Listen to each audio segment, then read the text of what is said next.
So,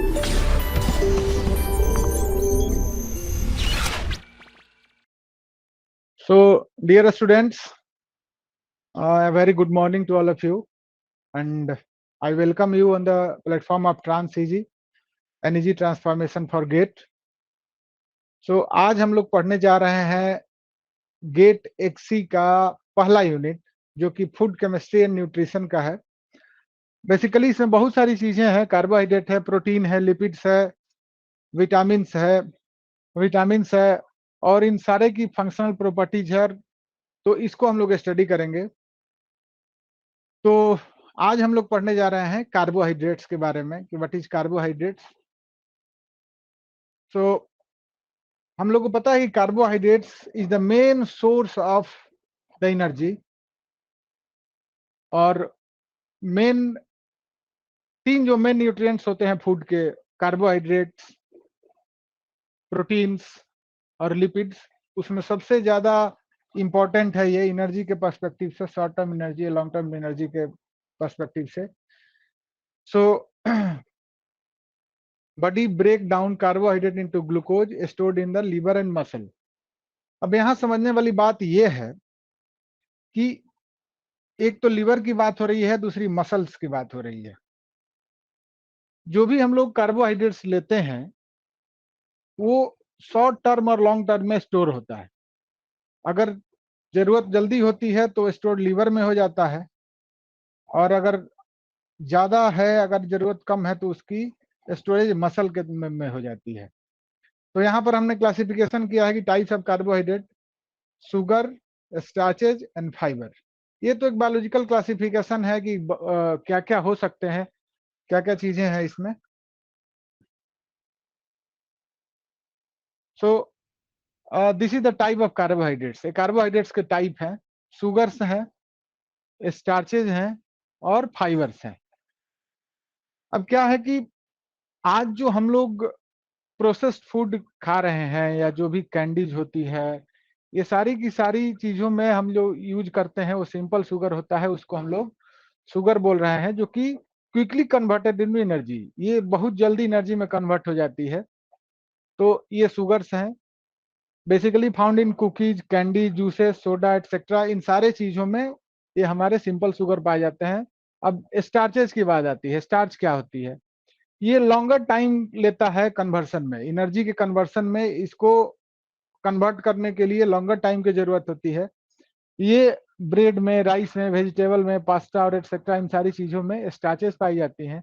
और fibre, fibre जो सबसे लास्ट में मैंने ऐड किया है, ये बेसिकली डाइजेस्ट होती ही नहीं है, ये डाइजेस्ट नहीं होती है, इसका एनर्जी में भी यूज नहीं होता है, जो कि बीन्स में, नट्स में, लेग्यूम्स में, होल सीड्स में ये हमारे फाइबर पाए जाते हैं।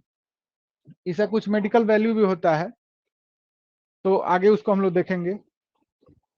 सो अब आते हैं केमिस्ट्री पे कि व्हाट इज द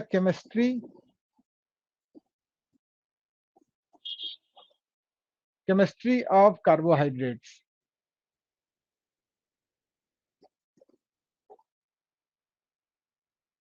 कार्बोहाइड्रेट्स की केमिस्ट्री क्या है? जैसे यहाँ लिखा है, it is hydrates of carbon. ये कार्बन के हाइड्रेट्स होते हैं। बेसिकली हाइड्रेट मीन्स, हाइड्रेट जहां भी लिखा होता है इसका मतलब होता है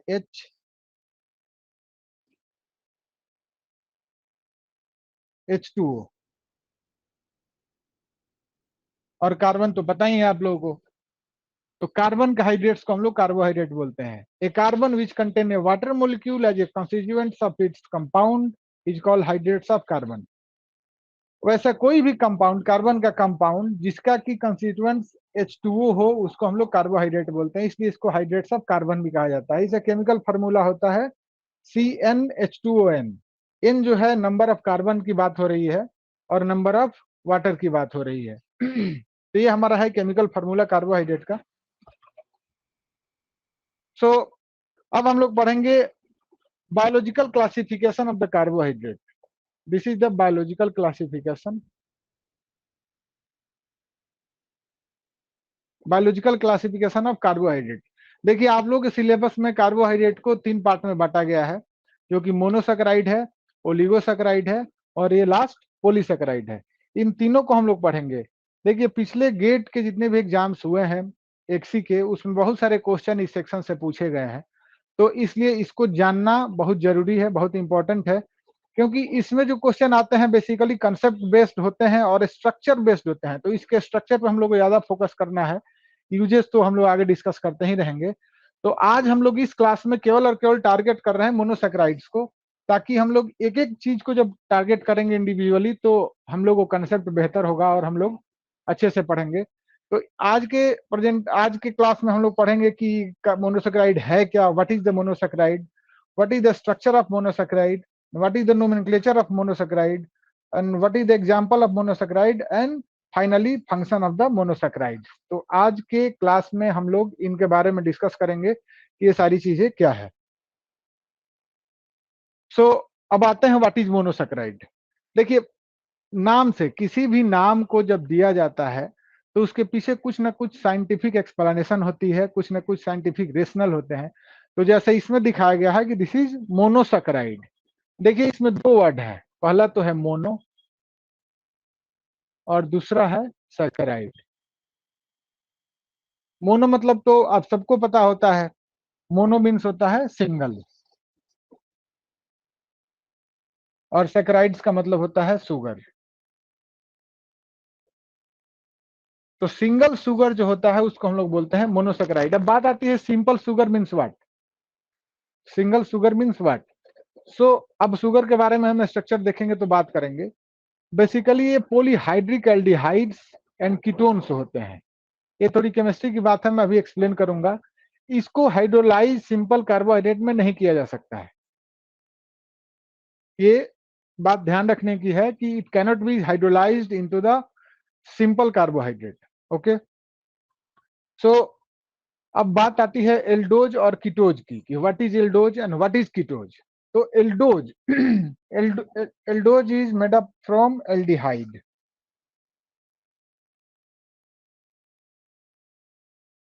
एल्डिहाइड, एल्डिहाइड मीन्स CHO, ये हो गई हमारी एल्डिहाइड। तो वैसे सुगर्स जिन पर कि ये फंक्शनल ग्रुप लगा रहता है उसको हम लोग बोलते हैं एल्डोज, ठीक है। और वैसे सुगर जिसपे कि कीटोन लगा रहता है, अब कीटोन क्या है, कीटोन हो गया हमारा C डबल बॉन्ड O, ये कीटोन हो गया।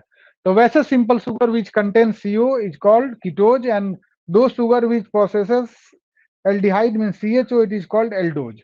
तो मोनोसेक्राइड को हम लोग क्लासिफाई करते हैं एल्डोज और कीटोज में जो हम लोग आगे देखेंगे।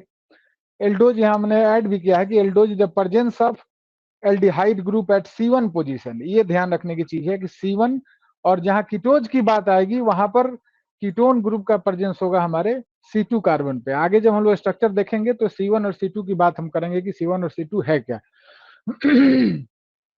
तो यहाँ हम लोग थोड़ा जान लेते हैं कि ये स्मॉलेस्ट कार्बोहाइड्रेट्स होते हैं।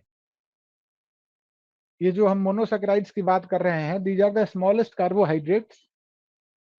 It is crystalline solid, basically ये क्रिस्टलाइन सॉलिड होते हैं, वाटर सोल्यूबल होते हैं, ये जनरली स्वीट इन टेस्ट होते हैं। जनरली मैंने ऐड किया है, सारे मोनोसेक्राइड स्वीट इन टेस्ट नहीं होते हैं, लेकिन कुछ जो है वो स्वीट इन टेस्ट होते हैं इसलिए जनरली यूज हुआ है। और ये बिल्डिंग ब्लॉक्स हैं बेसिकली डाई एंड पॉलीसेक्राइड के। डाई मीन्स टू और पोली means more than to.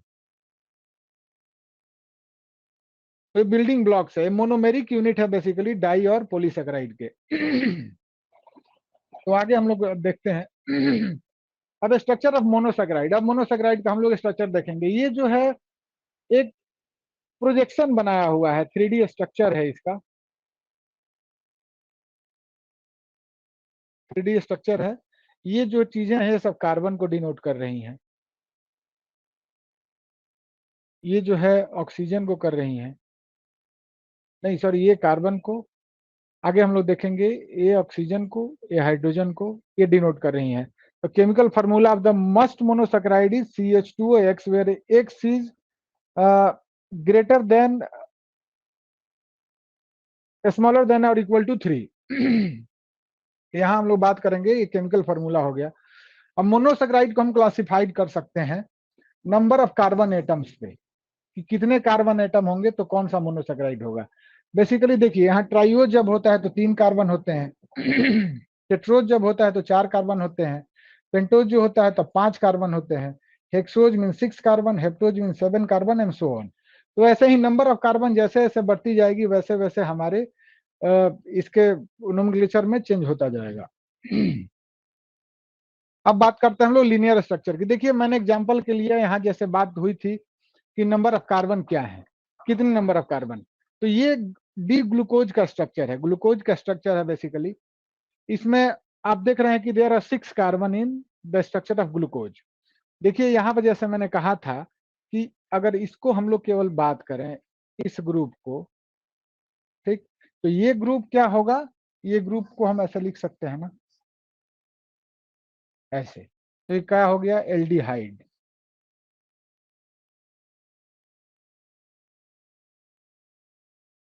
Aldose है बेसिकली, एल्डोज। इसीलिए बात हो रही थी कि जब कार्बन 1 पे, पिछले स्लाइड में हम लोगों ने बात किया था कि जब कार्बन 1 पे एल्डिहाइड ग्रुप हो, एल्डिहाइड ग्रुप किस पे हो, कार्बन 1 पे हो, तो इसको हम लोग क्या बोलते हैं, एल्डोज।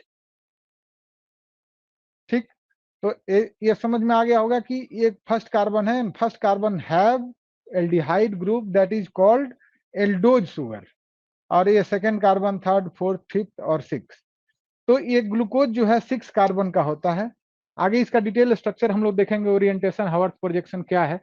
इसे बहुत सारे क्वेश्चन आए हुए हैं, हालांकि मैंने अभी क्वेश्चन इसलिए ऐड नहीं किया कि थोड़ी सी कंफ्यूजन होगी आप लोगों को, जब तक कि मोनो पोलीसेकेराइड और ओलिगोसेकेराइड सब हम नहीं पढ़ लेते हैं तब तक सारे क्वेश्चन को एक साथ करना पॉसिबल नहीं होगा, या आप लोग को थोड़ा कंसेप्ट में कंफ्यूजन होगी। इसलिए मैंने सोचा कि जब हमारी मोनोपोली और ओलिगोसेकेराइड का पूरा कंप्लीशन हो जाएगा, then we will talk about the question asked in the previous years. तो ये बात समझ में आ गई कि ये लीनियर स्ट्रक्चर है, ये क्या है, लीनियर स्ट्रक्चर है। अभी हम लोग बात करेंगे लीनियर स्ट्रक्चर के बाद कि रिंग स्ट्रक्चर क्या होता है। ये रिंग स्ट्रक्चर ये है alpha D glucose and beta D glucose का। अब हम लोग आगे चर्चा करेंगे कि why alpha D glucose and why beta D glucose. ये स्लाइड केवल और केवल आप लोग को सुपरफिशियली बताने के लिए था, जिससे कि समझ में आ जाए कि कार्बन के पास 6 ग्रुप हैं, 6 कार्बन है और पहले कार्बन पे एल्डिहाइड ग्रुप लगा है, इसलिए इसको एल्डोज बोलते हैं।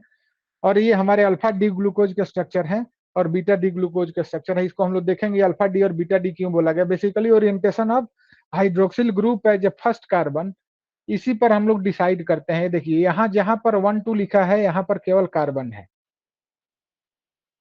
यहाँ कार्बन है, यहाँ क्या है, कार्बन है।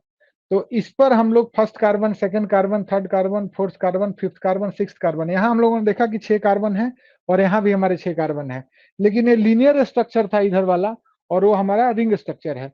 रिंग स्ट्रक्चर में पहले कार्बन पे अगर हाइड्रोक्सिल ग्रुप, OH ग्रुप अगर डाउन द प्लेन है, down the plane, down the plane होगा तो उसको हम लोग अल्फा डी ग्लूकोज बोलेंगे, और जब अबव द प्लेन होगा तो उसको हम लोग बीटा डी ग्लूकोज बोलेंगे। देखिए यहाँ भी carbon, second carbon, third carbon, fourth carbon, fifth carbon, sixth carbon, और यहाँ पर जो हाइड्रोक्सिल ग्रुप है, this OH group is above the plane.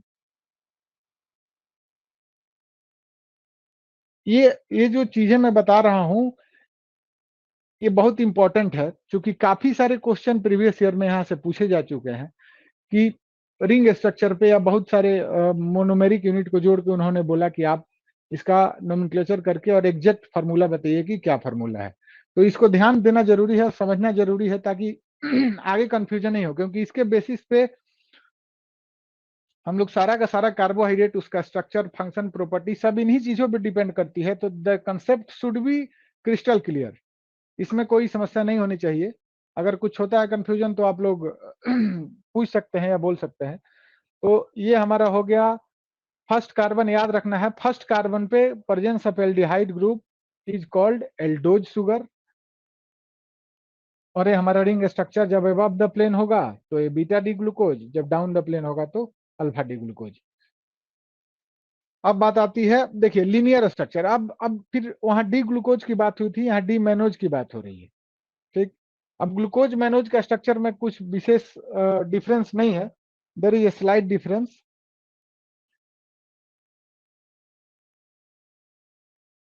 केवल इस कार्बन पे, सेकेंड और थर्ड कार्बन पे हाइड्रोक्सिल और हाइड्रोजन ग्रुप का ओरिएंटेशन जो है ये चेंज किया हुआ है मैनोज में।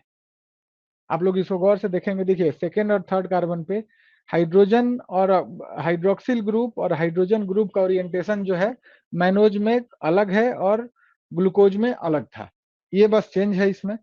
फिर वही सेम चीज इसमें आता है, alpha D glucose and beta D glucose, carbon 1 2 3 4 5 and 6 carbon, and first hydroxyl group is present on the first carbon, it is down in the plane, so it is called alpha D glucose, and it is above the plane, so 4 और फिर 5 6, एक carbon यहाँ हुआ, एक carbon यहाँ हुआ, ये कितने कार्बन के हैं? 6 कार्बन के।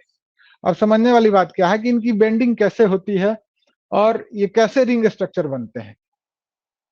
तो आप देखिए यहाँ पर मैंने दिखाया है कि ये कार्बन हमारा है पहला कार्बन, ये दूसरा कार्बन, ये थर्ड, ये फोर्थ, ये फिफ्थ, ये सिक्स्थ। देखिए ये केमिस्ट्री का रूल है कि जब किसी भी एटम पे या किसी भी कंपाउंड में अगर स्पेसिफिक एटम है, उसके अगल बगल की इलेक्ट्रॉन की डेंसिटी जो होती है उसके अनुसार एक रेजोनेंस क्रिएट होता है, और उस रेजोनेंस से क्या होता है कि बॉन्डिंग का डिस्टेबलाइजेशन होता है। जैसे कार्बन और ऑक्सीजन के बारे में अगर हम लोग पढ़ें तो कार्बन और ऑक्सीजन हम लोग ऐसे तो लिख देते हैं, लेकिन कार्बन के पास एक्चुअली ये टेट्रावैलेंट है, इसके पास ये चीजें हैं।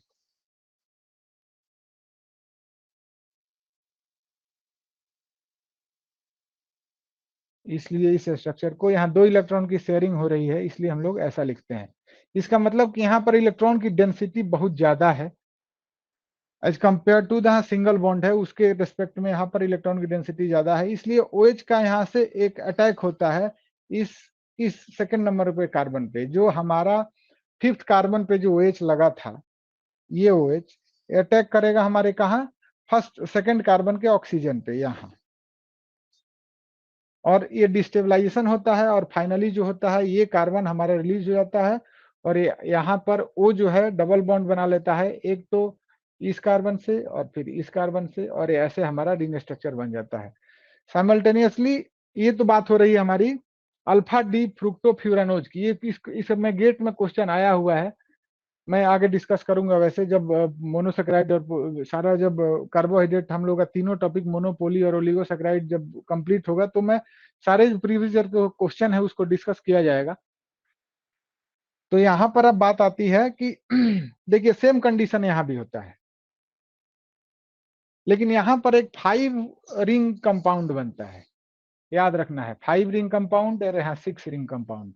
देखिए बेंजीन टाइप का स्ट्रक्चर दिख रहा है, और ये 5 रिंग कंपाउंड है, जो कि 5 इसमें पेंटागन दिख रहे हैं, इसमें हेक्सागन दिख रहा है। ये क्या है? पेंटागन, और ये है हेक्सागन, पेंटागन और हेक्सागन। अब देखिए पेंटागन याद रखना है इसको, ये है फ्रुक्टोफ्यूरानोज, या ये याद रखना है कि जहां पेंटागन होगा वहां पर क्या होगा, F फॉर 5 और F फॉर 5।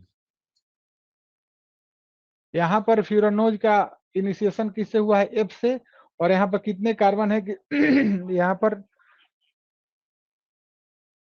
यहाँ पर यहाँ पर 5 कार्बन है, इसलिए यहाँ पर याद रखना है कि जहां पर पेंटागन स्ट्रक्चर होगा उसको हम लोग क्या बोलेंगे? फ्यूरानोज, और जहां पर हेक्सागोन स्ट्रक्चर होगा उसको बोलेंगे पाइरानोज। इसको याद रखना होता है क्योंकि इस पर क्वेश्चन पूछे जा चुके हैं। अब बात आते हैं नोमेनक्लेचर पे, क्योंकि ये चीज इस टॉपिक पे मैंने देखा है कि अभी प्रीवियस ईयर के क्वेश्चन मैंने एनालिसिस जब मैंने किया तो मुझे लगा कि नोमेनक्लेचर पे काफी सारे क्वेश्चन पूछे जा चुके हैं, कि आपको कंपाउंड एक दे दिया जाएगा, उसमें बहुत सारे मोनोमेरिक यूनिट होंगे, सॉरी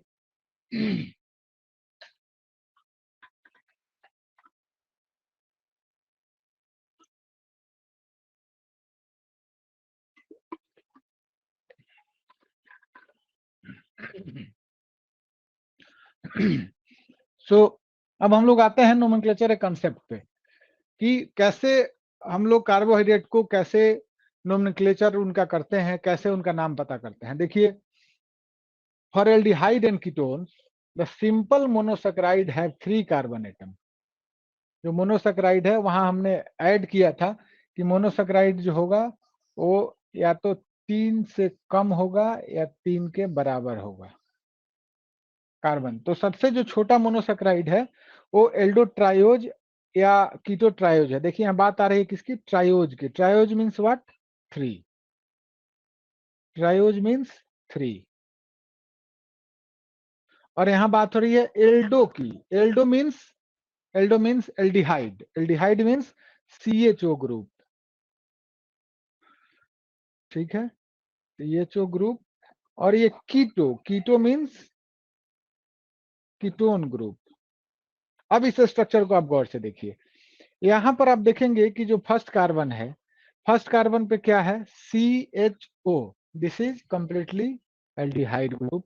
सो इसको हम लोग बोल देंगे एल्डोट्रायोज। एल्डोट्रायोज मीन्स क्या, 3 carbon, 1 2 3, 1 2 3 carbon. This compound have 3 carbon and the first carbon have aldehyde group and this is, that's why it is called एल्डोट्रायोज।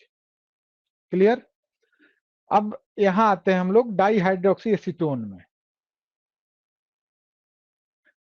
देखिए इसमें हमने बोला था कि जो कीटोज वो होते हैं जिसमें सेकेंड कार्बन पे कीटोन ग्रुप लगे होते हैं। सेकेंड कार्बन पे कीटोन ग्रुप लगे होते हैं। तो यहाँ क्या है, यहाँ first carbon, second carbon, ketone means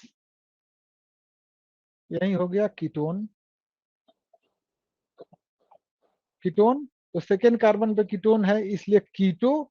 और 1 2 3 याद करिए कि 3 कार्बन मतलब ट्राइयोज, 4 कार्बन मतलब tetrose, 5 carbon means pentose, 6 carbon means hexose और 7 carbon means heptose, so on, ऐसे बढ़ता जाएगा। तो यहां पर देखिए कितने कार्बन है, 1 2 3, 3 कार्बन इसलिए ट्राइयोज। और यहाँ पर सेकेंड कार्बन पे कीटोन है इसलिए कीटो। तो कीटो ट्रायोज या एल्डो ट्रायोज, ये नोमेनक्लेचर का फर्स्ट स्टेप है जिससे कि हम पता कर सकते हैं कि हमारे जो ग्लूकोज हैं, हमारे जो हमारे कार्बोहाइड्रेट्स जो हैं वो एल्डो ट्रायोज हैं या कीटो ट्रायोज हैं। तो इससे क्लियर हो गया। अब बात आती है हमारी आइसोमेरिज्म की। देखिए आइसोमेरिज्म जो है केमिस्ट्री का है, वैसे भी आप लोग के फर्स्ट यूनिट का नाम, फर्स्ट यूनिट में केमिस्ट्री का इन्वॉल्वमेंट है भी, तो इसलिए आइसोमेरिज्म जानना बहुत जरूरी है। क्योंकि जब आप ये जानेंगे तो क्लियर नोमेनक्लेचर आप कर सकते हैं एग्जाम में। अगर कोई किसी पॉलीमर के बारे में उसमें पूछ लिया कि ये कौन से पॉलीमर है, तो क्लियर बताएंगे हम कि ये कौन सा है और हमारे ऑप्शन सही होंगे। तो आइसोमेरिज्म का जानना होता है। देखिए आइसोमेरिज्म जानने के लिए सबसे जरूरी जो चीज होती है ना, कि आपके पास एक एजम्पशन पावर होना चाहिए। आप एक फ्रेम बना के सोचिए 3D स्ट्रक्चर को। जब 3D स्ट्रक्चर बना के सोचेंगे तो आइसोमेरिज्म समझना बहुत आसान है। वैसे मैंने लिखा भी है कि imaging the 3D structure of glyceraldehyde. जब हम ग्लिसरल्डिहाइड का स्ट्रक्चर को देखिए, यहां पर इस स्ट्रक्चर को याद करिए, ये क्या है, ग्लिसरल्डिहाइड। अब ग्लिसरल्डिहाइड के स्ट्रक्चर का 3D स्ट्रक्चर हम याद करें। अब सोचिए कि बॉल एंड सॉकेट पे है, यहाँ पर एक कार्बन लगा है, एक तरफ हाइड्रोजन अटैच है, एक तरफ ऑक्सीजन अटैच है, फिर एक कार्बन है, एक तरफ हाइड्रोक्सिल है, एक तरफ हाइड्रोजन है। तो आप दिमाग लगाइए, इसमें थोड़ा सा इम्फेसाइज करिए कि ये 3D स्ट्रक्चर कैसा होगा। जब 3D स्ट्रक्चर हम लोग देखेंगे तो हम लोग को पता चलेगा कि यहाँ पर 2 पॉसिबिलिटी है। कितनी पॉसिबिलिटी है, 2 पॉसिबिलिटी। ये 2 पॉसिबिलिटी क्या है, फर्स्ट पॉसिबिलिटी है कि जब हमारे asymmetric carbon, what is asymmetric carbon, asymmetric carbon एक, देखिए नाम से, साइंस में ना नाम की बहुत इंपॉर्टेंस है। व्हाट इज एसिमेट्रिक कार्बन, ये सिमेट्रिक मीन जिसमें सिमेट्री नहीं हो बेसिकली। तो वैसे कार्बन जिसके चारों ग्रुप, कार्बन के पास कितना वैलेंट है, टेट्रावैलेंट है, तो ये 4 एटम से इंटरेक्ट करता है। तो वैसे कार्बन जिसके चारों एटम अलग अलग हो उसको हम लोग क्या बोलते हैं, एसिमेट्रिक कार्बन। तो फर्स्ट प्रोजेक्शन हमारे पास या फर्स्ट पॉसिबिलिटी आएगी अगर हम 3D स्ट्रक्चर को अगर इमेजिन करें, तो इसमें फर्स्ट आएगी पॉसिबिलिटी कि हमारा OH ग्रुप जो है, OH ग्रुप जो है वो asymmetric carbon situated to the right of the plane formed by the carbon chain that is D configuration. अब देखिए, अब यहाँ पर डी और एल की बात मैं कर रहा हूँ, यहाँ पर हम लोग बात कर रहे थे केवल एल्डोज और कीटोज की, मैंने एल्डिहाइड और कीटोन की, और यहाँ मैं बात कर रहा हूँ किसकी, एल और डी और एल की। डी और एल मीन्स क्या होता है, डी मीन्स होता है डेक्स्ट्रो और एल मीन्स होता है लिवो। ठीक है, ये ओरिएंटेशन है, ये ओरिएंटेशन है, केमिस्ट्री में पढ़ना होता है डी और एल, तो इसको हम लोग देखेंगे। तो अगर हम 3D स्ट्रक्चर ग्लिसरॉल्डिहाइड का एज्यूम करते हैं तो हमारे पास दो पॉसिबिलिटी होती है। फर्स्ट होती है कि जो OH asymmetric carbon, asymmetric carbon देखिए क्या है, यहाँ पर एसिमेट्रिक कार्बन है ना, एसिमेट्रिक कार्बन। दिस इज क्योंकि हमने अभी बताया कि वैसे कार्बन जिसपे चारों ग्रुप डिफरेंट डिफरेंट हो। अब इसको अगर हम लोग देखें तो मान लीजिए कि ये हमारा फर्स्ट कार्बन हुआ, ये कार्बन हुआ, और यहाँ पर क्या है, एल्डिहाइड लगा है, यहाँ पर क्या लगा है, अल्कोहल लगा है, यहाँ पर क्या लगा, हाइड्रोजन लगा है, और नीचे भी एक अल्कोहल है, CH2OH। अब देखिए इसको गौर से, इस स्ट्रक्चर को जब हम देखेंगे तो इस कार्बन पे फर्स्ट, सेकंड, थर्ड और फोर्थ, ये चारों बॉन्ड जो बने हुए हैं अलग अलग एटम से बने हुए हैं या अलग अलग फंक्शनल ग्रुप है। देखिए H कंप्लीट अलग है, एल्डिहाइड कंप्लीट अलग है, अल्कोहल कंप्लीट अलग है, और यहाँ भी एक अल्कोहल है वो अलग है। तो इसको हम लोग क्या बोलते हैं, एसिमेट्रिक कार्बन। इसीलिए मैं कहा कि जब 3D स्ट्रक्चर को आप इमेजिन करेंगे ग्लिसरॉल्डिहाइड को, तो आपको पता चलेगा कि इस एसिमेट्रिक कार्बन पे ऑक्सीजन हाइड्रोक्सिल ग्रुप या OH ग्रुप का प्रेजेंस जो है वो प्लेन के किधर है, वो राइट में है कि लेफ्ट में है। ठीक, राइट में है कि लेफ्ट में है। तो अगर राइट में होता है तो उसको हम लोग बोलते हैं डी आइसोफॉर्म, और अगर वो लेफ्ट में हो गया तो उसको हम लोग बोलेंगे एल आइसोफॉर्म। ठीक, और ये दोनों जो है डी और L glyceraldehyde basically they are enantiomers. Enantiomer means it is basically a mirror image of a compound. देखिए इसमें कोई स्ट्रक्चरल डिफॉर्मिटी नहीं होती है, इनका कोई फंक्शन अलग नहीं होता है, ये दोनों एक ही जैसा काम करेंगे, केवल कॉन्फ़िगरेशन का ये लोग म्यूटा रोटेशन करते हैं। बेसिकली इसको क्या कहते हैं, म्यूटा रोटेशन। अब सेकंड, पहला तो हम लोग एजम्पशन समझ लिया, सेकंड एजम्पशन है कि अगर OH हमारे इस एसिमेट्रिक कार्बन के लेफ्ट में एस्टेब्लिश हो, माने कि इस प्लेन के लेफ्ट में एक प्लेन बनाया गया, उस प्लेन के अगर लेफ्ट में आए तो उसको हम लोग क्या बोलेंगे, एल ग्लिसरॉल्डिहाइड, या इसको एल आइसोमर बोलेंगे। अब आगे हम लोग चलते हैं। अब देखिए ये बहुत इंपॉर्टेंट चीज है, बहुत इंपॉर्टेंट चीज है नोमेनक्लेचर में। आपने बेसिक तो समझा, लेकिन इसको अप्लाई कैसे करना है, क्योंकि वहां पर हमने केवल ग्लिसरॉल्डिहाइड की बात करी। Glyceraldehyde means we have only discuss about the 3 carbon sugar. Monosaccharide में वैसे कार्बन जिनमें कार्बन की नंबर कितनी थी, 3 थी, 3 थी, उसके बारे में डिस्कस किया। लेकिन पूरे कार्बोहाइड्रेट में या इस पूरे यूनिट में केवल और केवल हम लोग को 3 कार्बन ही नहीं पढ़ना है, 3 कार्बन ही नहीं पढ़ना है, यहाँ पर बहुत सारे कार्बन पढ़ने हैं, 3, 4, 5, फिर पॉलीसेकेराइड पढ़ेंगे, ओलिगोसेकेराइड पढ़ेंगे, तो ये तमाम चीजें हैं। तो इसके लिए सबसे जरूरी जो चीज है जिसको मैंने यहाँ हाईलाइट भी किया है कि how to do nomenclature of monosaccharides have more number of carbon atoms. क्योंकि इस पर क्वेश्चन बहुत पूछे जा चुके हैं। मैं जब बार बार बता रहा हूँ कि जब मैं क्वेश्चन, जब हमारा मोनोसेकेराइड, पॉलीसेकेराइड और ओलिगोसेकेराइड जैसे ही ये कंप्लीट होगा topic, then we will completely discuss the whatever the question asked in the previous year, we surely will discuss on it। अभी मैं लेके नहीं आया कि इसमें थोड़ी कंफ्यूजन होगी, लेकिन मैं यहाँ पर आपको एक बता दे रहा हूँ, इसका डिस्कशन उस टाइम में भी होगा जब हम लोग क्वेश्चन करेंगे। देखिए द डी और L series depending on whether the hydroxyl group carried by the asymmetric carbon next to the primary alcohol group। यहां तक याद रखना है एक बार में, यहां तक समझना भी है एक बार में और याद भी रखना है एक बार में। उसके बाद is in a configuration identical to that D और L glyceraldehyde that is depending on whether it is projected on the right on the left side. अब इसका क्या मतलब हुआ, देखिए यहां पर मैंने ये बताने की कोशिश की है कि वहां पर जो हम लोग स्ट्रक्चर पढ़े, नोमेनक्लेचर पढ़े, वो केवल और केवल ट्रायोज के बारे में पढ़ा। We have only discuss about the triose sugar.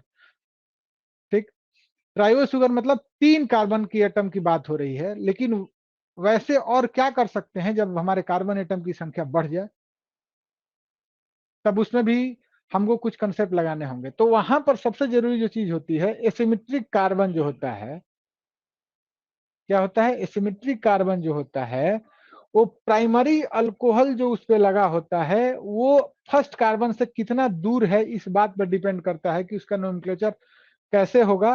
वो आउट ऑफ द प्लेन है, प्रोजेक्टेड राइट है कि लेफ्ट है, इस बात पर डिपेंड करेगा कि वो क्या होगा। अब देखिए यहाँ पर रिएक्सोज की मैं बात कर दूं, यहाँ पर मैंने 4 कार्बन लिया, 1 2 3 4। यहाँ पर कितने कार्बन है, 4 कार्बन। अब देखिए इसमें सिमेट्रिक कार्बन कौन सा है, इसमें सिमेट्रिक कार्बन क्या हो सकता है। इस कार्बन को अगर हम लोग देखें तो ऐसे लिख सकते हैं CH2, यहाँ लिख सकते हैं OH, क्लियर। फिर यहाँ एक C जो आएगा, यहाँ पर OH लिखा है और यहाँ पर लिखा है H। यहाँ भी जो C आएगा उसमें भी लिखा है OH और यहाँ लिखा है H।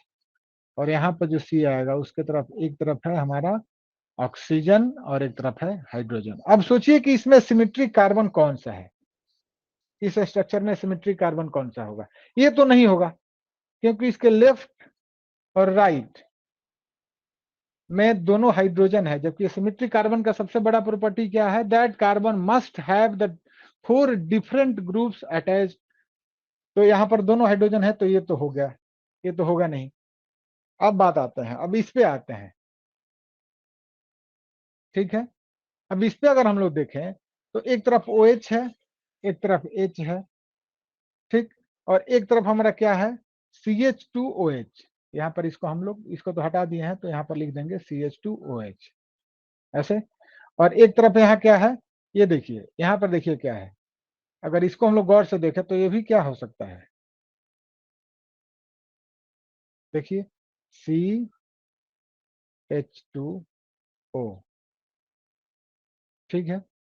और ये तो कंप्लीट डिफरेंट ही है, एक तरफ OH है, एक तरफ H है और एक तरफ CHO है। तो यहाँ पे सिमेट्रिक कार्बन कौन सा होगा,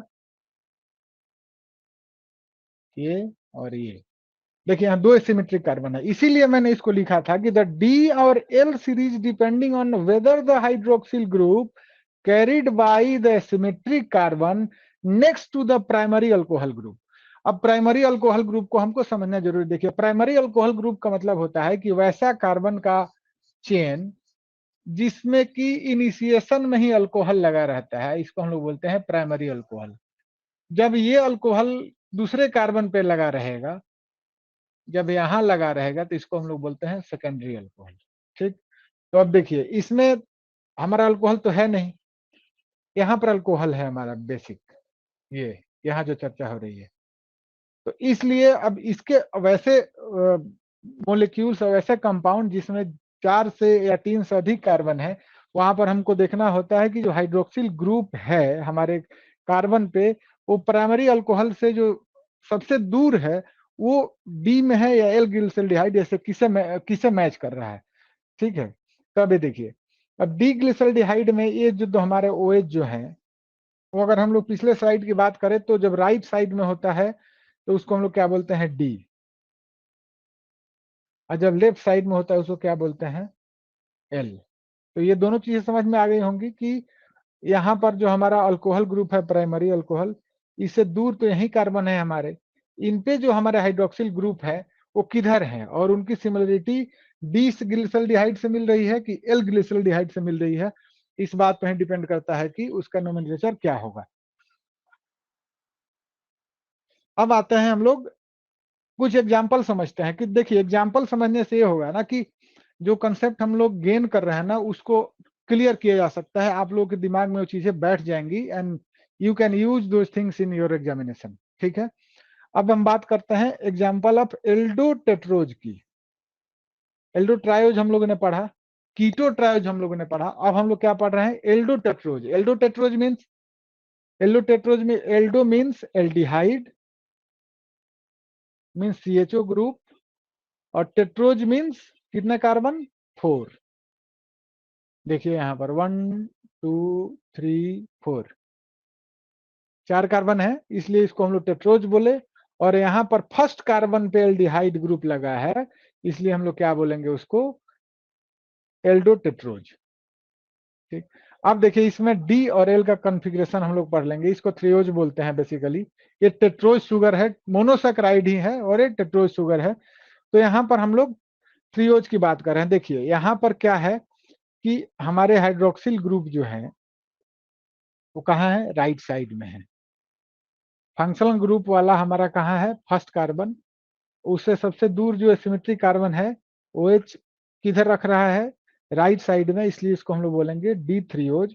जबकि अगर यही चीज अगर लेफ्ट शिफ्ट हो जाए और ये चीज राइट शिफ्ट हो जाए तो इसको हम लोग बोलते हैं एल। क्लियर। देखिए यहाँ पर दोनों का ओरिएंटेशन, एक का लेफ्ट था एक का राइट था, यहाँ पर एक का लेफ्ट है यहाँ का राइट है, तो यहाँ पर इसका नाम होगा डी थ्रियोज और यहाँ पर एल थ्रियोज। ठीक, अब चलते हैं एग्जाम्पल ऑफ एल्डोपेंटोज। यहाँ पर हम लोग केवल एल्डिहाइड की बात कर रहे हैं, याद रखिएगा एल्डिहाइड मतलब कि वैसे monosaccharide which possesses CHO group at the first carbon. हम लोग केवल और केवल इसकी बात कर रहे हैं, याद रखना है। तो अब हम लोग एल्डो ट्रायोज की बात किए, एल्डो टेट्रोज की बात किए, और हम वो बात कर रहे हैं अब एल्डो पेंटोज की। किसकी, एल्डो पेंटोज की। तब एल्डो पेंटोज में आते हैं। देखिए यहाँ पर 5 कार्बन है, 1 2 3 4 और 5। देखिए जहां जहां एक क्रॉस है वहां वहां कार्बन है। आई थिंक कि आप लोगों को पता भी होगा, आप लोगों ने 10+2 में पढ़ा भी होगा, लेकिन फिर से रिफ्रेश करने के लिए, यहाँ पर 5 कार्बन है। अब फर्स्ट कार्बन पे देखिए, सारे फर्स्ट कार्बन पे हमारे क्या है, एल्डिहाइड ग्रुप लगे हुए हैं। ठीक, तो इससे तो प्रूव हो गया कि they are aldo. and how many carbon, there are 5 carbon in each compound, 1 2 3 4 5. So this is aldopentose and these are the examples of aldopentose: d-ribose, d-arabinose, d-xylose and d-lixose। ये सारे हमारे एग्जाम्पल हैं एल्डोपेंटोज के। देखिए अब इसकी जरूरत फूड टेक्नोलॉजी के एग्जाम में क्या पड़ेगी, जब आप क्वेश्चन सॉल्व करेंगे तो पता चलेगा। लेकिन जब आप एमटेक या पीएचडी करने जाएंगे तो वहां पर इन सब कैरेक्टर को ही एक्सप्लोर करके आगे प्रोडक्ट डेवलपमेंट होती है। किसी भी बायोमोलिक्यूल के कैरेक्टर को जब आप एक्सप्लोर करते हैं तो आपको समझ में आता है कि इसमें क्या क्या दिक्कतें हैं, क्या सुधार की गुंजाइश है, कहाँ इसको ठीक करना है, इसका कैसे बनाना है किसी फूड में। अगर उसके बायो जो फूड में जो हमारे न्यूट्रिएंट्स हैं वो क्या होंगे, या तो कार्बोहाइड्रेट्स होंगे, या तो लिपिड होंगे, या तो प्रोटीन होंगे। तो ये तीनों चीज हैं, अगर इनके स्ट्रक्चर को हम लोग गौर से देखेंगे, पढ़ेंगे, कंसेप्ट को समझेंगे, then it will be easy for us to do excel in your MTech और पीएचडी। तो इसलिए मैं बताने जा रहा हूं कि जो एल्डोपेंटोज है, एल्डोट्रायोज है, एल्डोटेट्रोज है, ये सब बेसिकली इनका एज सच कुछ रोल आपको दिखेगा नहीं जब तक कि आप आगे नहीं जाएंगे, या आप प्रैक्टिकल करते होंगे तो आपको फेलिंग और बेंडिक सोल्यूशन इत्यादि सब जो टेस्ट करते होंगे, reducing sugar, non reducing sugar, क्या फूड टेक में प्रैक्टिकल से होती हैं, तो वहां भी आप लोग इन चीजों को जानते होंगे, तो वहां पता होगा कि रिड्यूसिंग शुगर क्यों बोलते हैं, नॉन रिड्यूसिंग शुगर कौन बोलते हैं, फेलिंग सोल्यूशन को कौन ऑक्सीडाइज करता है, बेंडिक सोल्यूशन को कौन ऑक्सीडाइज करता है। तो ये सब चीज कैसे होती है, बेसिकली ये सब चीज जो हमारे यहाँ कार्बन, हाइड्रोजन, ऑक्सीजन है ना, सब इन्हीं के द्वारा है। और वहां पर एक रिएक्शन होता है जिसको हम लोग बोलते हैं रेडॉक्स रिएक्शन। रेडॉक्स मतलब रिडक्शन और ऑक्सीडेशन, ये दोनों साइमल्टेनियसली चलती है, तो इनकी हम लोग टेस्टिंग करते हैं। तो यहाँ पर हम लोग जो पढ़ रहे हैं एग्जाम्पल ऑफ एल्डोट्रायोज, एल्डोटेट्रोज एंड एल्डोपेंटोज, उसके बाद कीटोज को भी पढ़ेंगे। देखिए इंटरेस्ट रखने के लिए जरूरी है, देखिए सब्जेक्ट में इंटरेस्ट तब बढ़ता है जब आप उसके बारे में सोचते हैं। जब तक आप सोचेंगे नहीं, आपको उसमें जानने की इच्छा नहीं होगी कि अच्छा ऐसा क्यों हो रहा है, ऐसा क्यों हुआ, कैसे हुआ। तो इन सब चीजों को जब जानेंगे तब हमको पता चलेगा कि इसका स्ट्रक्चर का रिलेवेंस क्या है, और वो चीजें हमको कितना बेनिफिट कर रही हैं फ्यूचर में।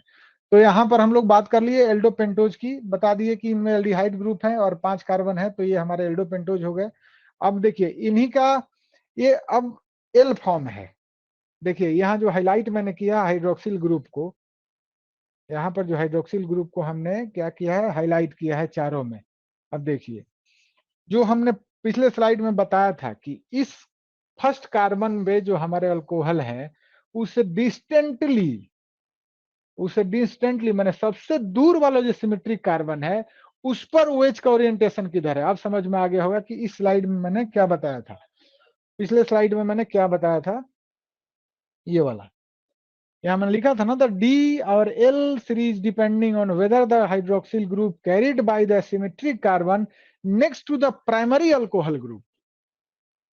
प्राइमरी अल्कोहल ग्रुप याद है ना, तो प्राइमरी अल्कोहल ग्रुप के बाद तो अब इसको याद करके अब इसको देखिए प्राइमरी अल्कोहल ग्रुप हो गया वो, ठीक। अब देखिए OH मतलब यहाँ जो कार्बन है, यहाँ कार्बन, इस पर क्या लगा है हमारा OH। तो हमने बताया था ना कि प्राइमरी अल्कोहल वो होता है जिस पे फर्स्ट कार्बन पे अगर किसी चेन में बहुत सारे कार्बन के चेन होगा, फर्स्ट कार्बन पे अल्कोहल लगा होगा उसको प्राइमरी अल्कोहल, अगर सेकंड पे लगा होगा तो उसको सेकेंडरी अल्कोहल, थर्ड पे लगा हो उसको टर्शियरी अल्कोहल, ऐसे बोलते हैं। तो देखिए फर्स्ट कार्बन जो है यहाँ, इस पर जो अल्कोहल ग्रुप है, इस सबसे डिस्टेंट सबसे दूर वाला कार्बन क्या है जो कि एसिमेट्रिक है। ये तो एसिमेट्रिक नहीं है, ये तो सिमेट्रिक हो गया क्योंकि दोनों तरफ हाइड्रोजन लगे हुए हैं। तो ये कार्बन जो है सबसे दूर है और इस पर OH का ओरिएंटेशन किधर है, वो ग्लिसरॉल्डिहाइड के किस स्ट्रक्चर से मैच कर रहा है। तो ये एल ग्लिसरॉल्डिहाइड से मैच कर रहा है, इसलिए हमको इसको एल राइबोज बोलेंगे, इसको एल एराबिनोज बोलेंगे, इसको एल जाइलोज बोलेंगे, इसको एल लैक्सोज बोलेंगे। सेम कंडीशन यहाँ भी है। देखिए यहाँ पर ये जो OH हाईलाइटेड है मेरा डिस्टेंटली रिलेटेड जो है वो कहाँ है, प्राइमरी अल्कोहल वाले कार्बन से सबसे डिस्टेंट माने सबसे दूर जो कार्बन है उस पर हाइड्रोक्सिल ग्रुप का ओरिएंटेशन किधर है, right. So this is called D and this is called L. अब कंसेप्ट क्लियर होगा, ठीक है आगे बढ़ते हैं। अब देखते हैं कि लीनियर से हमारा ग्लूकोपाइरोनोज फॉर्म कैसे बनता है। ये जो लीनियर हमारे स्ट्रक्चर हैं बेसिकली, ये सर्किल कैसे हो जाते हैं या रिंग स्ट्रक्चर कैसे बनते हैं। देखिए सब केमिस्ट्री है बेसिकली, अगर आप केमिस्ट्री को खूब गौर से देखें या समझें पढ़ें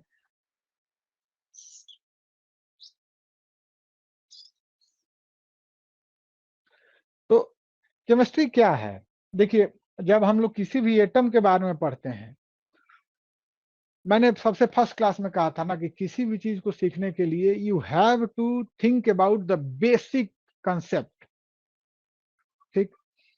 तो बेसिक कंसेप्ट जो है वो ये बोलता है कि कोई जब आप केमिस्ट्री पढ़ने जाते हैं तो आपको एटम की जानकारी होनी चाहिए, आपको एसपीडीएफ की जानकारी होनी चाहिए, आपको केएलएमएन सेल की जानकारी होनी चाहिए, आपको इलेक्ट्रॉनिक कॉन्फ़िगरेशन की जानकारी होनी चाहिए, आपको ऑक्सीडेशन स्टेट की जानकारी होनी चाहिए। उसके बेसिस पे आप डिसाइड कर सकते हैं कि कहाँ क्या हो रहा है। अच्छा अभी तक हम लोग ये जानते आए हैं कि जैसे बोल दिया हमने कार्बन या बोल दिया हाइड्रोजन या ऑक्सीजन, क्योंकि इन्हीं तीनों की बात कर रहे हैं हम लोग से, देन मैं इसी के बारे में बता रहा हूं आपको सुपरफिशियली जानने के लिए। देखिए कार्बन जो हम बोल दिए, hydrogen helium lithium beryllium boron carbon, कितना है इसका एटॉमिक नंबर 6, कितना है 6।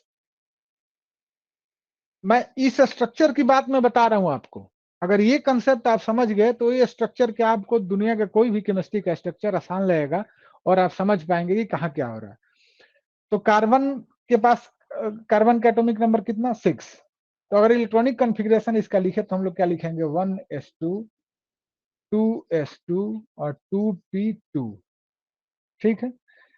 4 बाहर में कितने इलेक्ट्रॉन, 4 इलेक्ट्रॉन, मतलब इसको ऑक्टेट बनाने के लिए कितने इलेक्ट्रॉन की जरूरत है 4, मतलब कि 4 डिफरेंट एटम से रिएक्ट कर सकता है। That's why carbon is called tetravalent. इसकी वैलेंसी कितनी है 4, कितनी वैलेंसी है 4, क्योंकि ये 4 डिफरेंट एटम से अपने आप को ज्वाइन करा सकता है।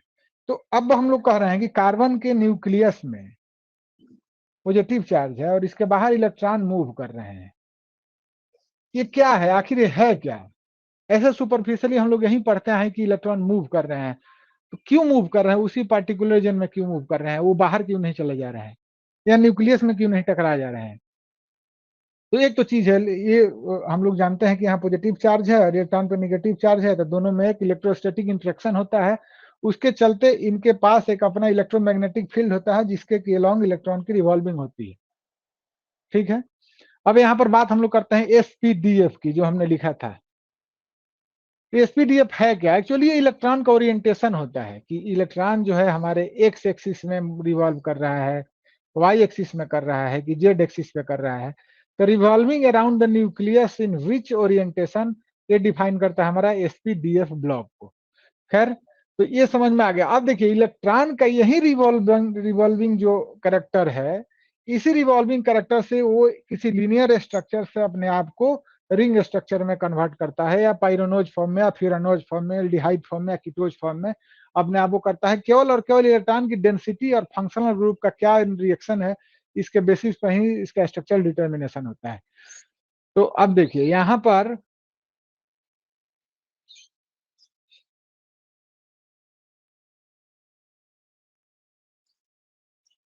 ये समझना जरूरी इसलिए है कि क्वेश्चन आए हुए हैं इससे, तो आप लोग समझिए। देखिए ये क्या है, CHO, ये एल्डिहाइड ग्रुप हो गया। ये क्या हो गया? Aldehyde group. ठीक। और यहाँ पर अब कार्बन 1 2 3 4 5 6, किसकी बात हम लोग कर रहे हैं? 6 कार्बन की। तो देखिए यहाँ पर फ्री एल्डिहाइड फॉर्म है।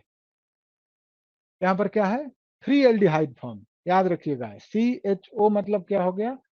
एल्डिहाइड। यहाँ फ्री एल्डिहाइड फॉर्म है। जैसे ही इस शुगर को हम पानी में मिलाएंगे, जैसे ही इसमें H2O ऐड करेंगे, तो पानी से ये क्या करेगा? रिएक्ट करेगा। ठीक है। अब तो कहानी किसकी हो रही है? कहानी हो रही है हमारी CHO और प्लस H2O की। ठीक। जैसे ही H2O होता है, वो H2O क्या करता है ना कि यहाँ पर इसको हाइड्रेटेड कर देता है। क्या कर देता है? हाइड्रेटेड। देखिए यहाँ OH और यहाँ H, और H क्या करता है? यहाँ से निकल गया, H2O के रूप में हो गया बाहर। अब बाहर निकल गया तो ऑक्सीजन की वैलेंसी कितनी है? मैंने बताया था ना, ऑक्सीजन, ऑक्सीजन मतलब hydrogen, helium, lithium, beryllium, boron, carbon, nitrogen और ऑक्सीजन। 8, मैंने इसका 8 है। 8 मतलब देखिए इलेक्ट्रॉनिक कॉन्फ़िगरेशन लिखिए, 1s2 2s2 2p4, 4 to 6 to 8, हाँ 4। तो आउटर सेल में कितने इलेक्ट्रॉन है? 2, सॉरी 6। तो कितने की जरूरत पड़ेगी ऑक्टेट बनाने के लिए? 2, 8 इलेक्ट्रॉन। मतलब अगर बाहरी सेल में 8 इलेक्ट्रॉन चाहिए तो कितने इलेक्ट्रॉन की जरूरत पड़ेगी? इसको 2 इलेक्ट्रॉन की। इसलिए इसकी वैलेंसी कितनी हो जाएगी? 2। ये 2 बॉन्ड बना सकता है। लेकिन जैसे ही यहाँ से हाइड्रेशन, जैसे ही यहाँ से वाटर निकला है, तो ऑक्सीजन कितना बॉन्ड बनाया है? केवल एक। तो एक बॉन्ड तो बनाएगा ना, जब हाइड्रोजन यहाँ से H2O, यहाँ से हाइड्रोक्सिल और हाइड्रोजन जब H2O बन के निकल गए, तो ये ऑक्सीजन क्या है? एक बॉन्ड बनाएगा। और यहाँ कार्बन के पास भी टेट्रा वैलेंसी होती है, 4 बॉन्ड बनाएगा। तो इस कार्बन के पास जब वाटर निकल गया तो कितने बॉन्ड बचे? 1 2 और 3। ठीक। इसके पास भी एक बॉन्ड जो है वो गायब हो गया, और इसका एक बॉन्ड भी गायब हो गया। अब ये क्या करते हैं? दोनों कार्बन जो है आपस में ऑक्सीजन के थ्रू क्या करते हैं? एक बॉन्ड बना लेते हैं। यहाँ एक ये अपने हिसाब से बॉन्ड बना लिए। इसको हम लोग बोलते हैं हेमी एसिटल। याद रखना है, इसे क्वेश्चन पूछे जा चुके हैं आपके एग्जाम में, हेमी एसिटल। और यहाँ एल्डिहाइड फॉर्म फ्री में है, और यहाँ पर एल्डिहाइड फॉर्म हाइड्रेटेड है। यहाँ पर फ्री एल्डिहाइड था, यहाँ पर क्या है? हाइड्रेटेड फॉर्म में है। तो यहाँ जाके हमारा हेमी एसिटल बन गया। हेमी एसिटल मतलब क्या? कि जब पहला कार्बन पांचवें कार्बन से ऑक्सीजन के थ्रू बॉन्डिंग में जुड़ते हैं, that is called hemiacetal. क्या बोलते हैं इसको? Hemy acetal. ओके। सो अब नेक्स्ट स्लाइड देखिए। अब यहाँ पर हम साइक्लिक स्ट्रक्चर की बात करेंगे। जब आप वह हेमी एसिटल समझ गए, तो अब आपको रिंग स्ट्रक्चर समझने में आसानी होगी। देखिए यहाँ पर हमारा क्या है? ये मैं डी ग्लूकोज की, मैं एल्डोज की बात कर रहा हूँ। ये हमारा क्या हो गया? एल्डिहाइड ग्रुप हो गया। ये first second third fourth 5, 5th carbon हो गया। ये छठा कार्बन हो गया। अब देखिए पाइरान का स्ट्रक्चर याद रखना है आपको। मैंने क्या बोला था? फ्यूरान। पहला क्या बोला था हमने? फ्यूरान। और दूसरा क्या बोला था? पाइरेन। फ्यूरान मतलब क्या बोला था? एफ फॉर फ्यूरान और एफ फॉर फाइव। फाइव मतलब कि पांच, पांच मतलब कि जब पेंटागोनिक स्ट्रक्चर बनेगा तो इसको हम लोग क्या बोलेंगे? फ्यूरान। और जब हेक्सागोन बनेगा तो उसको हम लोग क्या बोलेंगे? पाइरान। देखिए हेक्सागोन यहाँ बन रहा है, यहाँ पर 1 2 3 4 5, यहाँ पर 1 2 3 4 5 6। सो यहाँ पर अब पाइरान की बात करेंगे। ये याद रखना है कि पाइरान में ऊपर ऑक्सीजन होता है, ऑक्सीजन दोनों में ऊपर ही होते हैं, लेकिन ये पेंटागन होता है और हेक्सागन। इसकी बहुत जरूरत पड़ेगी जब क्वेश्चन हम लोग सॉल्व करेंगे, तो हम लोग देखेंगे कि वहां पर पाइरान और फ्यूरान से कितने क्वेश्चन आए हैं। ये बहुत इंपॉर्टेंट है। हर एक साल, each and every year this section have 2 to 3 question on the nomenclature and all the things of the carbohydrate। तो ये बात हो गई हमारी डी ग्लूकोज की। ठीक। अब डी ग्लूकोज को हम पढ़ेंगे कि रिंग स्ट्रक्चर में कैसे बदलेगा। देखिए यहाँ पर क्या लिखा है? पाइरानोज। ठीक। पाइरानोज मतलब कि 6, यहाँ पर पाइरानोज। अब अल्फा डी और बीटा डी का कंसेप्ट मैंने बताया था कि अबव द प्लेन होगा तो अल्फा डी और डाउन द प्लेन होगा तो बीटा डी। तो अब बात करते हैं। देखिए अब यहाँ पर सेम है, यहाँ पर जो कार्बन था 1 2 3 4 5 6, वो सेम कार्बन यहाँ पर है। ये कार्बन आप आइडेंटिफाई कर सकते हैं कि यहाँ का पहला कार्बन यहाँ आ गया। ठीक, पहला कार्बन यह है और इसको हम लोग बोलते हैं एनोमेरिक कार्बन। ठीक है, इसको क्या बोलते हैं हम लोग? Anomeric carbon. 1 2 3 4 5 6। अब देखिए, अब यहाँ पर हम लोग को केवल ध्यान ये देना है कि इस OH ग्रुप का ओरिएंटेशन कहाँ है।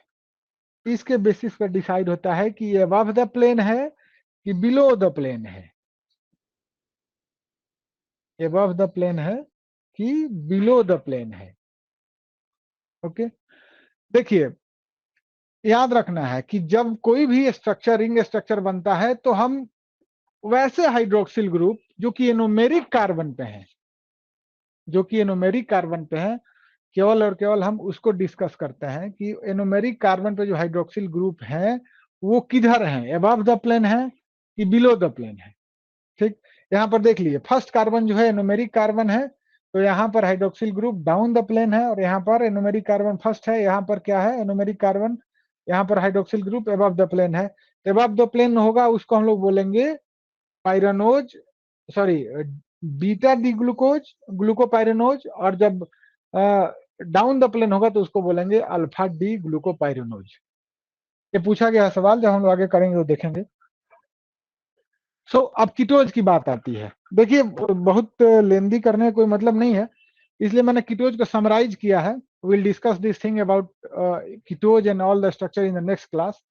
तो इसलिए मैं आपको सुपरफिशियली बता दे रहा हूं कि क्या है। देखिए नोमेनक्लेचर के लिए इसमें भी सेम रूल ही अलाउ किया जाता है, इसके लिए कोई स्पेशल अलग नोमेनक्लेचर नहीं है। जो नोमेनक्लेचर एल्डिहाइड या एल्डोज के लिए किया जाता है वही नोमेनक्लेचर कीटोन या कीटोज के लिए किया जाता है। बस अंतर ये होता है कि वहां पर हम लोग फर्स्ट कार्बन पे जो प्रेजेंट हमारे एल्डिहाइड ग्रुप है केवल उसके बारे में बात करते हैं, जबकि कीटोज में जो सेकेंड कार्बन पे जो हमारे कीटोन ग्रुप प्रेजेंट है उसके बारे में बात करते हैं। वहां पर एल्डिहाइड का ओरिएंटेशन देखते हैं और कीटोन में हम लोग कीटोन का ओरिएंटेशन देखते हैं। तो कीटोज और एल्डिहाइड में केवल यही डिफरेंस है कि आप सेकेंड कार्बन पे ओरिएंटेशन अगर कीटोन का देखेंगे तो कीटोज होगा, आप फर्स्ट कार्बन पे अगर एल्डिहाइड का देखेंगे तो एल्डोज होगा। अब देखिए यहाँ पर हमने कीटोज, कीटो ट्राइओज, देखिए यहाँ कीटोज का एक जनरल फॉर्मूला लिखा है कि CH2H। देखिए फर्स्ट कार्बन सेकेंड कार्बन पे हमारे का है ketone group, carbon interact with the double bond, so this is ketone group. तो अब देखिए अब एक कीटो ट्राइओज है। कीटो मीन्स, पहले हमने सबसे सेकंड स्लाइड में बताया था, कीटोन मीन्स दिस थिंग। ठीक है, तो देखिए और एक कहाँ होना चाहिए? सेकेंड कार्बन पे। सेकेंड कार्बन पे अगर कीटोन हो तो उसको कीटोज बोलते हैं। सेकेंड कार्बन है, यहाँ भी सेकेंड कार्बन है, यहाँ भी सेकेंड कार्बन है। लेकिन अब देखिए जैसे एल्डोज में क्या था? एल्डिहाइड था फर्स्ट कार्बन पे, उसके बाद नंबर ऑफ कार्बन काउंट कर लिया गया, उसको triose, tetrose, pentose, hexose, heptose, heptulose ऐसे बोलते जाते हैं। तो वैसा इसमें भी है। इसमें हम कैसे उसको देख रहे हैं। तो यहाँ पर हमारा एल्डिहाइड कीटोन ग्रुप कितने नंबर पे है, 2 ग्रुप पे, और यहाँ पर कितने कार्बन है, 1 2 3, तो क्या हो गया, ट्राइओज, कीटो ट्राइओज। यहाँ पर हमारा कीटोन कितने नंबर पे है, 2 पर, और कितने कार्बन है, 1 2 3 4, ये क्या हो गया, कीटो टेट्रोज। क्लियर। फिर यहाँ देख लीजिए, कीटो पेंटोज, यहाँ कीटोन है और ये 5 कार्बन है। फिर यहाँ देखिए, यहाँ कीटो हेक्सोज, हेक्सोज मतलब कि यहाँ 6 कार्बन है और यहाँ कीटोन है। देखिए हमेशा कीटोन किस नंबर पे रहेगा, सेकंड कार्बन पे। इन सारे में किस पे है, सेकंड कार्बन पे। तो ये बात क्लियर हो गई कि कीटोज और एल्डोज में क्या डिफरेंस है, उसका नोमेनक्लेचर क्या है, उसकी इंपॉर्टेंस क्या है। ठीक, अब आगे हम लोग देखते हैं कि जैसे हमने फर्स्ट स्लाइड में दिखाया था कि उसमें क्या क्या पढ़ना है। देखिए मोनोसेक्राइड जो है, बेसिक उसका सबसे बेसिक ये चीज होता है कि वो उसके 2 मेन फंक्शन होते हैं। ठीक, 2 मेन फंक्शन होते हैं। पहला होता है एनर्जी स्टोरेज।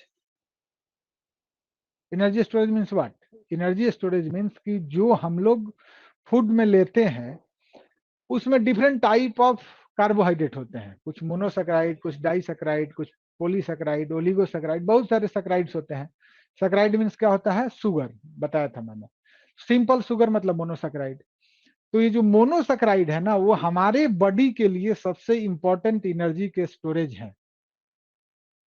जो हम लोग खाना खाते हैं, जैसे हमने एग्जांपल में बताया था कि ये किस में मिलते हैं, कैंडी में मिलता है, सोडा में मिलता है, या जो आपके जैम है, जेली है, जो चीज मार्केट में है, उन सबों को कैसे बनाया जाता है, मोनोसेक्राइड डाल के, ताकि इंस्टेंट एनर्जी मिले।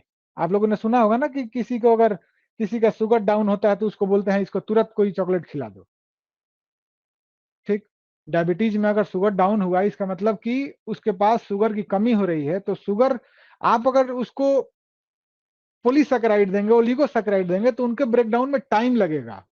ठीक है, टाइम लगेगा और पता लगा कि एनर्जी डिफिशियंसी के चलते उनको और पेशेंट को दिक्कत हो गई।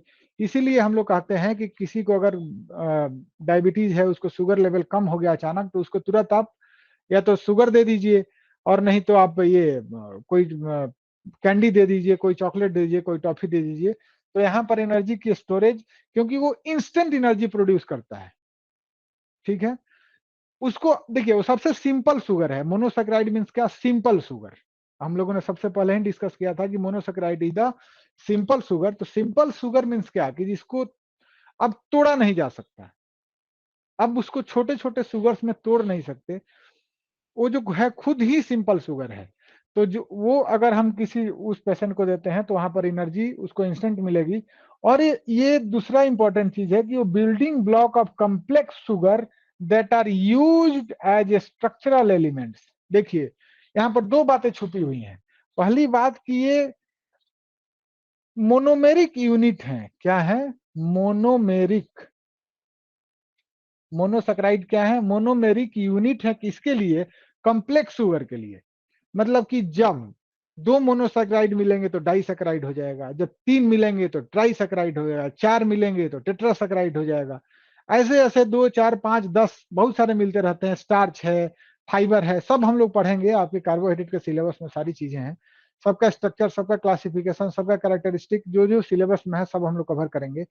तो ये मोनोमेरिक यूनिट है, बेसिक। जैसे किसी भी घर को बनाने के लिए अगर ईंट की जरूरत पड़ती है, बहुत सारा ईंट जोड़ के हम दीवार बना लेते हैं, और दीवार को प्लास्टर कर देंगे तो हम लोग को ईंट का पता नहीं चलता है। उसी तरह सेम है कि जो हमारे ये मोनोमेरिक यूनिट है मोनोसेक्राइड के, दे कंपोज द कॉम्प्लेक्स शुगर। बहुत सारे मोनोमेरिक यूनिट मिलके जैसे स्टार्च बना लिया, फाइबर बना लिया, सेलुलोज बना लिया, हेमी सेलुलोज बना लिया। तो ये सब क्या है, इसके कॉम्प्लेक्स शुगर के बिल्डिंग ब्लॉक्स है, मतलब मोनोमेरिक यूनिट है। These building blocks means monomeric unit. और ये स्ट्रक्चरल एलिमेंट भी है। स्ट्रक्चरल एलिमेंट मतलब क्या, ये मोनोसेक्राइड्स जो है वो स्ट्रक्चरल एलिमेंट भी हैं, जो कि या तो लिपिड के साथ ग्लाइकोलिपिड बना लेते हैं, आगे हम लोग पढ़ेंगे। जो हम लोग की ब्लड ग्रुप का डिसीजन होता है ना, कि ये है, बी है, ए बी है, वो है, इन सबों पर केवल और केवल मतलब शुगर ही है।